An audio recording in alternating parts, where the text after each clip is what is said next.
भावांनो, प्रशासनाचं अजिबात नियोजन नाही. जरांगे पाटील म्हणले आणि प्रशासन सुद्धा म्हणलं क्रॉस मैदानला गाड्या न्या, लगेच हटवा. आझाद मैदान पासल्या जवळपासच्या सगळ्या गाड्या क्रॉस मैदानला न्या. सगळ्या गाड्या ह्या क्रॉस मैदानच्या ठिकाणी येऊन थांबल्यात आणि ह्या गाड्या आता हे इथं क्रॉस मैदान आहे बाजूलाच. हे टाटा कॉर्पोरेशन दिसतंय का, टाटा कम्युनिकेशन, हे टाटा कम्युनिकेशनच्याच बाजूला क्रॉस मैदान आहे. परंतु या ठिकाणी मैदानात गाडी जात नाही, पूर्ण चिकुले, गाडी फसती. तर मग आता परत ते पोलीस साहेब म्हणलेत या ठिकाणचे आता तुम्हाला आम्ही दुसरं मैदान देतो, तर एक ठरवतो, तुम्हाला मैदान दाखवतो. त्यामुळे आता आपण ज्या ठिकाणी आहात त्या ठिकाणीच थांबा. आता पोलीस प्रशासन आपल्याला दुसरं आणखीन कोणतं मैदान देतंय त्या मैदानावर आपल्याला जायचंय.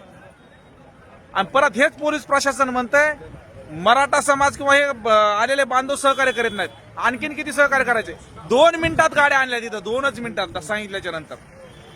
पण मैदानात पूर्ण चिकूल, मैदानात गाडी जात नाही, कशाचं नियोजन नाही. आता म्हणले दुसरं देऊ, आता बघू दुसरं कोणतं देते. तर थांबा तोपर्यंत.